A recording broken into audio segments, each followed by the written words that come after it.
कैसे हैं आप सभी। स्वागत करती हूँ आपका फिर से नई वीडियो में। आज की क्लास में हम करेंगे जो हमारे आगे का जो क्वेश्चन है, question number 20।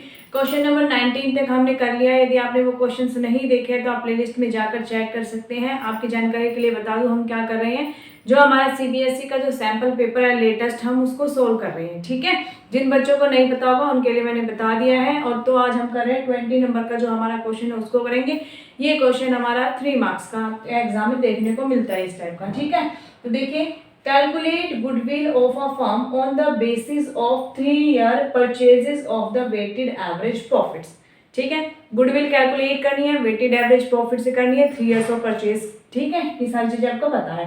Of the last 4 years के आपको प्रॉफिट्स गिवन है। The profits of the last 4 years were, profit दे रखे हैं आपको। ठीक है, 2020, 21, 22 एंड 23। ठीक है, आगे देखिए एडजस्टमेंट्स क्या दे रखे इसके अंदर। On 1st April 2020, a major plant repair was undertaken for ₹10,000। क्या क्या एक मेजर प्लांट है, आपने वो रिपेयर कराया 10,000 रुपीज का, which was charge to revenue, उसको आपने क्या कर लिया, रिवेन्यू से चार्ज कर लिया 2020 के अंदर। ठीक है, अब याद रखना बेटा, ये हमारा क्या है, ये हमारा कैपिटल एक्सपेंडिचर है। ठीक है, जो हमने रिपेयर कराया है, जो भी हमारा प्लांट होगा उसको हमने रिपेयर कराया, ये हमारा कैपिटल एक्सपेंडिचर है। लेकिन इसको हमने चार्ज किससे कर लिया, रिवेन्यू एक्सपेंडिचर से इसको चार्ज कर लिया। इट मीन्स इसको वापस हम क्या करेंगे, ऐड करेंगे हमारे प्रॉफिट्स के अंदर। 2020 के अंदर हमने ये किया था, अब क्या करेंगे 2021 में हम क्या करेंगे, इस अमाउंट को हम वापस क्या कर देंगे, ऐड कर देंगे। ठीक है, the said sum is to be capitalized for goodwill calculation subject to adjustment of depreciation of 10% on reducing balance method. और जो ये अमाउंट है इसके ऊपर हमें क्या करना है, रिड्यूसिंग बैलेंस मेथड के ऊपर डेप्रिसिएशन हमें चार्ज करना है। वो हमने चार्ज नहीं किया है, तो मैं आपको बताऊंगी हमें कैसे चार्ज करना है। ठीक है, आगे देखिए, for the purpose of calculating goodwill the company decided that the years ending 31 March 2020 and 31 March 2021 be weighted as one each. आपका पता है जैसे हम क्या करते हैं, जब हम वेटेड एवरेज प्रॉफिट से जब हम गुडविल कैलकुलेट करते हैं, जब हम वेट असाइन करते हैं तो हम वेट हम कैसे करते हैं, 1 2 3 4 ऐसे साइन करते हैं। लेकिन क्वेश्चन में यहाँ पर बेटा स्पेसिफिकली मेंशन है आपको कि 2020 एंड 2021 में आपको वेट क्या असाइन करना है, 1 आपको वेट असाइन करना है। ठीक है, ईच बीइंग कोविड इफेक्टेड, किस वजह से, कोविड के इफेक्शन की वजह से दोनों को हमें 1 हमें वेट असाइन करना है। And for year ending 31 March 2022 and 23 weights be taken as 2 and 3 respectively. ठीक है, तो सबसे पहले तो हमें क्या करना पड़ेगा, इस प्रॉफिट को बेटा हमें क्या करना पड़ेगा, एडजस्ट करना पड़ेगा। ठीक है, तो हम वर्किंग नोट्स बनाते हैं, हमें इस प्रॉफिट को हम एडजस्ट करते हैं। तो देखिए, सबसे पहले हमें ये टेबल बनानी है आपकी, एज अ वर्किंग नोट्स आप इसको बना सकते हैं। ठीक है, तो एडजस्टिंग प्रॉफिट्स आएंगे, ईयर्स लिखेंगे 21, 22, 23। ठीक है, गिवन प्रॉफिट्स, हमें प्रॉफिट्स कितना गिवन है, सबसे पहले लिखेंगे कितना प्रॉफिट्स हमें गिवन है, तो 28,000, 27,000, 46,900, 53,810। ठीक है, यहाँ तक आया समझ में। फिर बोला कि हम इसको वापस ऐड करेंगे, किसको ऐड करेंगे, जो हमारे कैपिटल एक्सपेंडिचर्स का उसको हमने रिवेन्यू एक्सपेंडिचर मान लिया, तो उसको हम वापस ऐड करेंगे।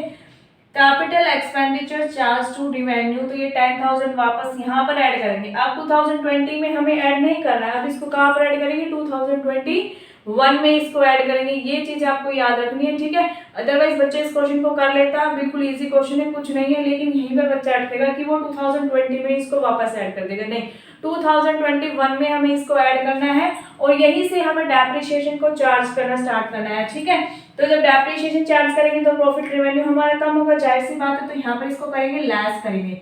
ठीक है, 10,000 के ऊपर 10% का हमारा डेप्रिसिएशन आएगा, तो कितनी अमाउंट आ जाएगी बेटा, 1,000 आ जाएगी।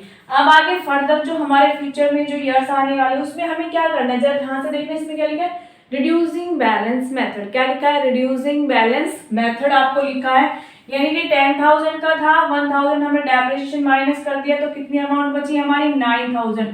अब 9,000 पे हमें 100% निकाला है, तो यहाँ पर 900 नेक्स्ट ईयर में कितना आ जाएगा, 900 आ जाएगा।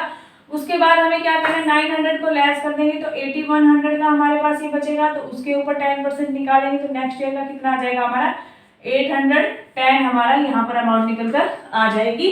फिर क्या निकालेंगे हम, एडजस्टेड प्रॉफिट्स निकालेंगे। इस ईयर में कोई एडजस्टमेंट नहीं है, 28,000 हो जाएगा। ठीक है, उसके बाद 21 में देखेंगे, 27 में प्लस करेंगे 10,000, 37 हो जाएगा, 1,000 माइनस करेंगे 36,000 हमारा एडजस्टेड प्रॉफिट आ जाएगा। 2022 में हमें 46,900 में से 900 डेप्रिसिएशन माइनस कर देंगे तो 46 आ जाएगा, इसमें से इसको माइनस कर देंगे तो 53,000 हमारा क्या आ जाएगा, एडजस्टेड प्रॉफिट्स निकल कर आ जाएगा। ठीक है, अब बात करते हैं हमारे जो हमें टेबल बनानी है, मेन जो हमारा क्वेश्चन है, पहले ईयर लिखेंगे, एडजस्टेड प्रॉफिट्स लिखेंगे, वेट लिखेंगे एंड उसका हम प्रोडक्ट फाइंड करेंगे। ठीक है, ये किससे करें, वेटेड एवरेज प्रॉफिट मेथड से हमें गुडविल को फाइंड करना है। ईयर लिख लिए, एडजस्टेड प्रॉफिट्स, ये जो हमने एडजस्ट किया है ना बेटा, ये ही प्रॉफिट हमें यहाँ पर लिखने है, ना कि ये वाले प्रॉफिट्स हमें लिखने हैं, नहीं, इसको एडजस्ट करने के बाद ये वाले प्रॉफिट लिखेंगे। वेट असाइन करेंगे, क्वेश्चन में गिवन है हमें वेट, हमें कैसे कैसे असाइन करना है, आपस में दोनों को मल्टीप्लाई करेंगे तो इनका क्या निकल के आ जाता है, हमारा प्रोडक्ट निकल के आ जाता है। इनको मल्टीप्लाई करेंगे, ऐसे मल्टीप्लाई करने के बाद हमारा प्रोडक्ट निकल कर आ जाएगा। फिर हमें प्रोडक्ट का क्या करना है, सम निकालना है, प्रोडक्ट का सम लेना है और हमें वेट का सम लेना है टोटल। हमारा फॉर्मूला क्या होता है वेटेड एवरेज प्रॉफिट निकालने का, फॉर्मूला होता है total product upon total weight. तो टोटल प्रोडक्ट कैसे निकालेंगे, प्रोडक्ट निकालने के बाद सभी प्रोडक्ट का सम निकाल लेंगे, वेट का सम निकाल लेंगे, दोनों को डिवाइड कर देंगे तो ₹45,000 हमारा क्या निकल के आ जाएगा, हमारा वेटेड एवरेज प्रॉफिट निकल के। ये सिर्फ हमारा वेटेड एवरेज प्रॉफिट निकल कर आया। ठीक है, हमें निकालना क्या है, गुडविल निकालनी है, कैलकुलेट गुडविल। ठीक है, और 3 years purchase of weighted average profit है तो गुडविल कैसे निकालेंगे, weighted average profit multiply years of purchase. तो वेटेड एवरेज प्रॉफिट हमने निकाल लिया, ईयर्स ऑफ परचेज क्वेश्चन में गिवन है 3, मल्टीप्लाई कर देंगे तो हमारा आंसर निकल के आ जाएगा कितना, ₹1,35,000 हमारी गुडविल निकल कर आ जाएगी। इस प्रकार के क्वेश्चन बेटा आपके एग्जाम में जरूर आते हैं। ठीक है, तो इस जितने ऐसे भी टाइप के जितने भी क्वेश्चंस होंगे ना, आपको सबकी प्रैक्टिस करनी है। ऐसे क्वेश्चन आपके एग्जाम में देखने को ही मिलते हैं, 3 मार्क्स में 4 मार्क्स में ऐसे क्वेश्चन आते रहते हैं।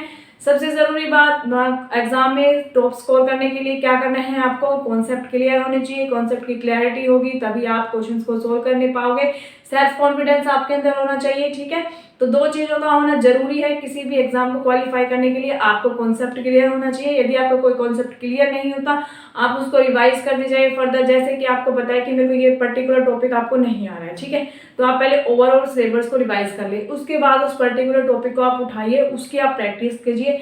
ठीक है, कॉन्सेप्ट क्लियर होना बहुत ही जरूरी है, तब उसके बाद कोई भी आपकी एडजस्टमेंट आ जाए, कोई भी सिचुएशन आ जाए, आप क्वेश्चन को सोल्व कर लेंगे। ठीक है, कल की क्लास में करेंगे हम आगे के क्वेश्चन, 21 से क्वेश्चंस करेंगे। 21 से क्वेश्चन हमारे 4 मार्क्स से स्टार्ट हो जाएंगे, ये क्वेश्चन हमारा 3 मार्क्स का था। वीडियो अच्छी लगी तो वीडियो को लाइक कर देना, चैनल पर नए हैं तो चैनल को सब्सक्राइब कर देना।